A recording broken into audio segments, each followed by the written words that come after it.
ሰላም ተኸታተልቲ ማይኪ ሚድያ ንለምዓንቲ ሕፅር ዝበለትን መምሃሪትን መሳጢትን ዝበልኩ ዋዛንታ ናባኹም ሂዘያ ቀሪበ ኣለኹ።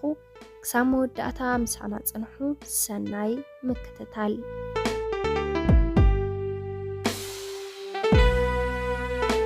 ተወሊደ ዝዓበኹ ኣብ ኣዲስ ኣበባ እንትኸውን ወለደይ ማእኸላይ ናብራ ዘለዎም ጓል 19 ዓመት እየ።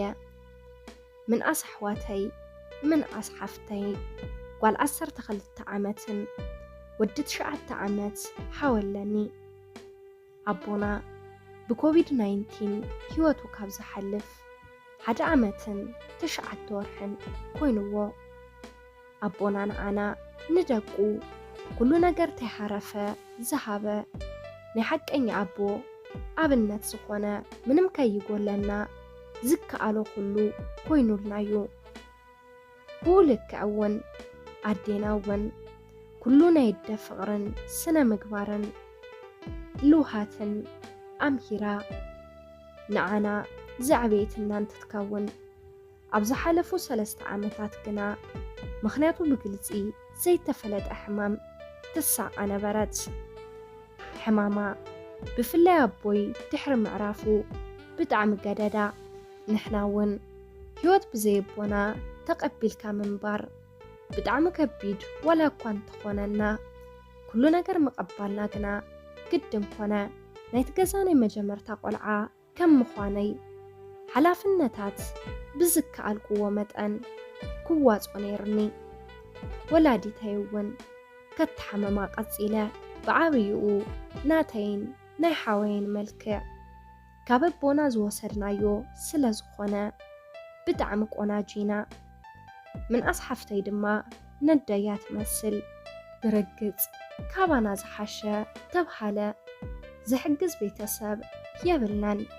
መዓልትታት ናብ ሰሙናት፣ ሰሙናት ናብ ወርሕታት፣ ወርሕታት ናብ ዓመታት ምስ ተቀያየሩ ግና ምስ ናይ ኣደይ ሕማም ተደሚሩ ነገራትና ኸበዱና ኸዱ። ድሓር ግና ናይ ኣደይ ናይ ምርመራ ውፅኢት ብጣዕሚ ዘድንግጽ ኮይኑና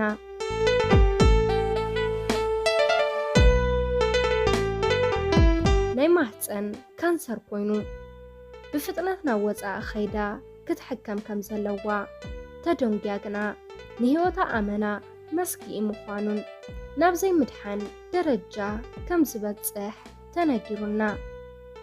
ኣዴና ካብ ናታ ሕማም ንላዕሊ ናትና ጉዳይ ዝበለጸ ኣጨነቓ።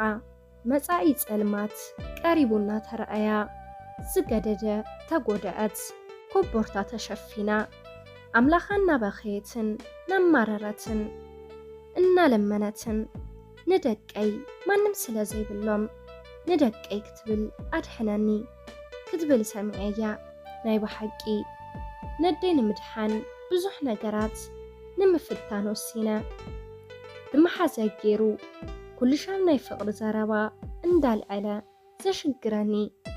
ኣነ ድማ ብፍጹም ብኸምዚ ዓይነት ርክብ ኮነ ቅርርብ ዘይምነዮ ዓብይ ሰብኣይ ናብ ካሊእ ርክብ ምቕያር ብፍጹም ህልናይ ዘይፈቕዶ ናይ ቤተ ክርስቲያን ተምሃሪት እየ። ለባም ናይ ስነ ምግባርን ናይ ቀጻለ ዓላማይ ዘይፈቕዶ እዩ እሞ ብተደጋጋሚ ንምሓዛይ ኣይሕሰቦ ኣነይ ገብሮን ንገርዮ ኢለ ቁርፀይ ነጊረያ ነይረ። ናይ ኣደይ ስቃይ ምስ ረኣኹ ግና ተነኣሰ ክልምኖ እሞ እንተሓዘነለ ኢለ ክረኽቦ ፍቓደኛ ኮይነ።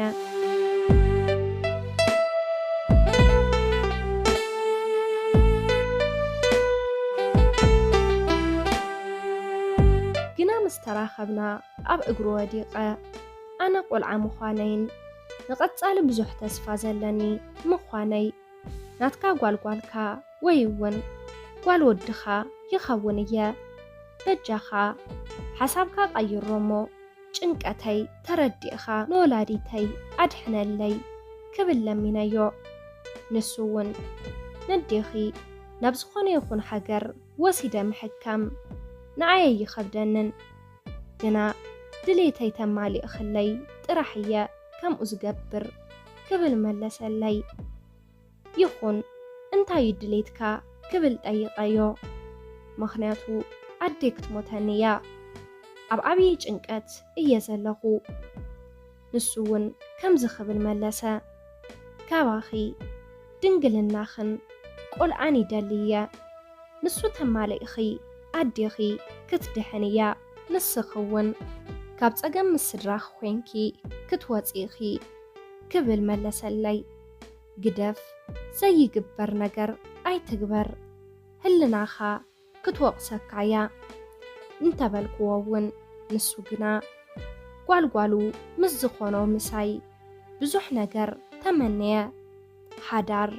قلعا قوالو زرعي سبعي وسانو بنبعاتن لمنان مقير عبيا نيدي حمام كم معلتنا معلتي ناوسخ ماتو معلت بزقوت أرى قزري حدقاتاتو ناوسخ خدا انتي فتخو هلناي شيطة عدين مدحن بزيد لخو من قدي بمخاد نديد حنايا أناون زي فتوه هوات كمرح جميرة يخون دا أنبر كساب حزي زلخو كناتات ما نما يفلتن ندي لمينا كم زحكم قوايا اتفلت أي فلتن بخمي كم زدحنت انت دا أنا كرايا عدي بدعمقت قدعيا بزي مفلات أون كافت سبعي تفلي تبلن لا عدي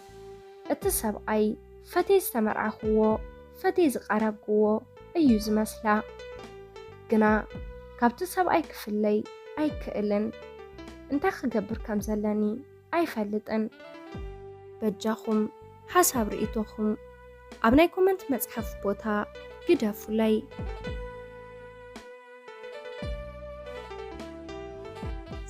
سلام تخاتاتلتي ماكي ميديا نلمو عندي حيزالكم قريبا زنباركو نزي مسل نيرو أبزي چانال حساب رئيتو انتداها لكم أبناي كومنت مصحف بوتا حسابكم قدقدفو لي تخليكم نز چانال حدشتي اندحرداها لكم سابسكرايب بمقوار نتا ناي دول ملكت بمنكا ناي چانالنا تخاتاتلتي كتخونون اللابو لايك شير كيترسعوو يقنيلنا بقصالي بخالي زانتا كساب نراخب ساسانايو نخلاتنا